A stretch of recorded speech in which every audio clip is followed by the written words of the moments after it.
desde los bisabuelos de casi toda la heredad.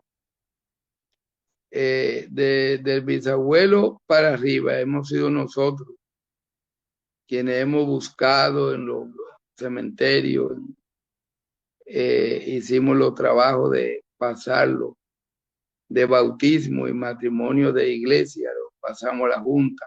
Durante años estuvimos trabajando en buscar los hijos de Jacinto todos por ante la junta, que antes eran cosas de bautismo que tenían, que para demandar legalmente no eran posibles, no era posible hacerlo.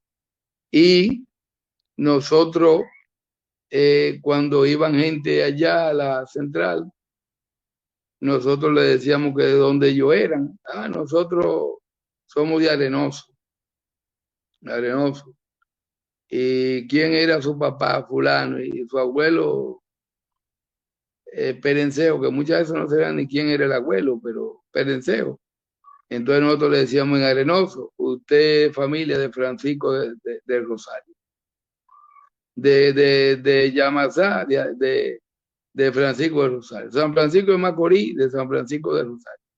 Nosotros teníamos los hijos de Jacinto, que se casaron por diferentes partes, como Antonio de Rosario, que se casó 5 veces y fue el que más hijos tuvo y estuvo en diferentes lugares, en diferentes provincias. Todo eso fuimos nosotros que se lo dijimos a más del 95% de los herederos. E incluso ayudamos también a los Trinidad. Tenían en el lugar su apellido materno, paterno, era de Trinidad Mejía. O sea, no contemplaban los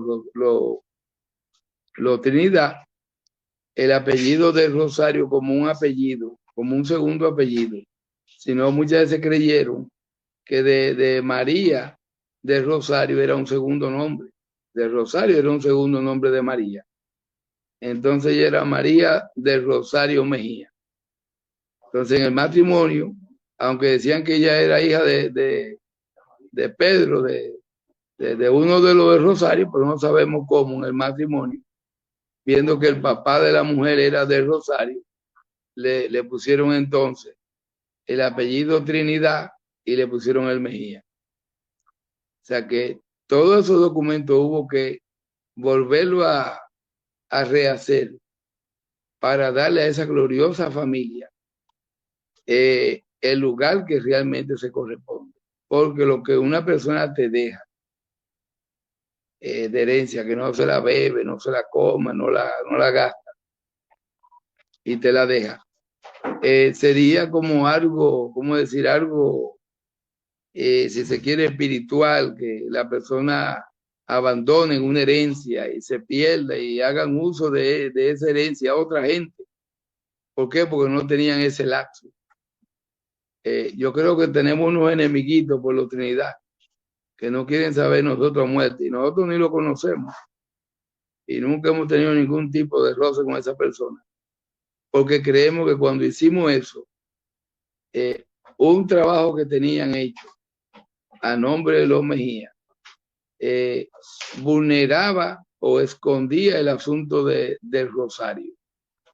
Habían ciertos sectores pecaminosos, como lo hay en los Rosarios, que vivían de ese rol de la familia. Había que ver quién hizo esa determinación de heredero que obvió intencionalmente el apellido del Rosario. ¿Entiendes?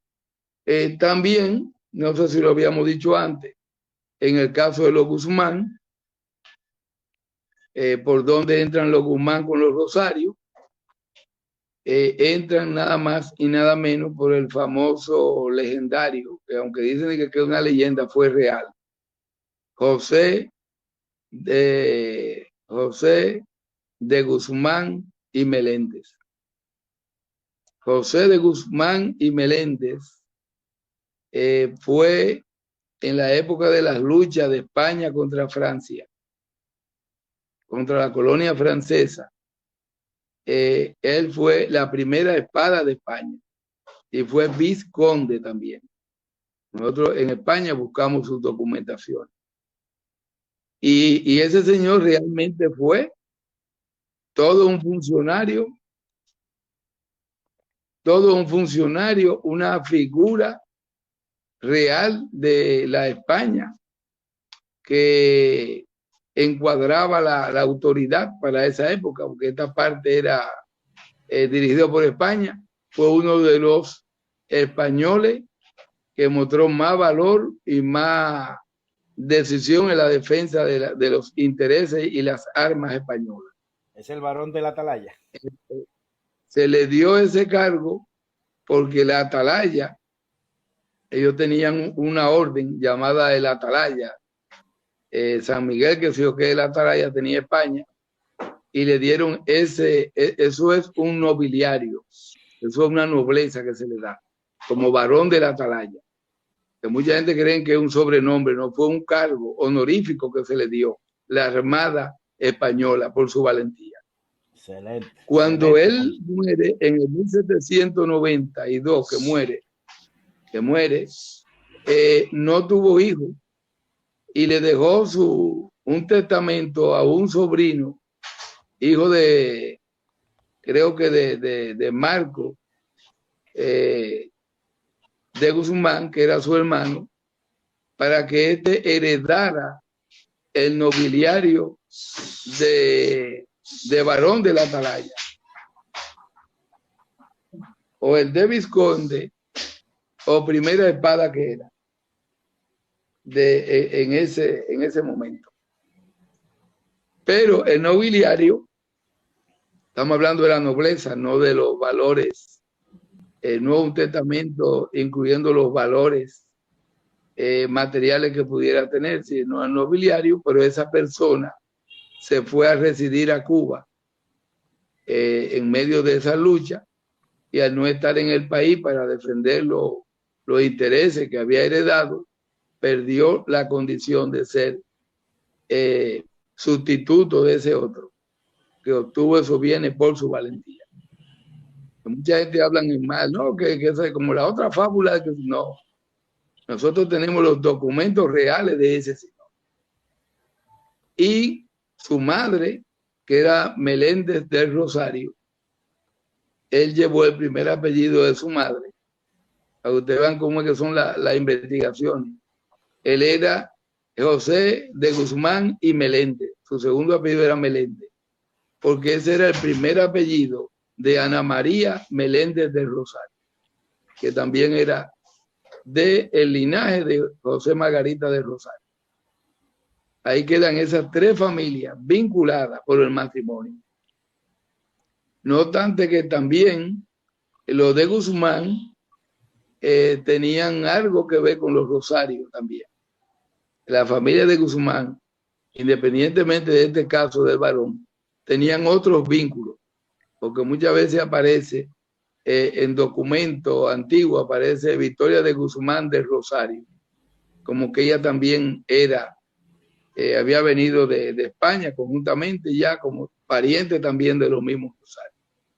Entonces eso nosotros nunca lo habíamos hablado, para que sepan que estas tres familias que vienen del mismo lugar de España, que vienen de cierto linaje, muy especialmente judío, como lo fue Duarte. El apellido Duarte también viene de esos lugares, y también fueron judíos deportados de España. Entonces, por hoy creo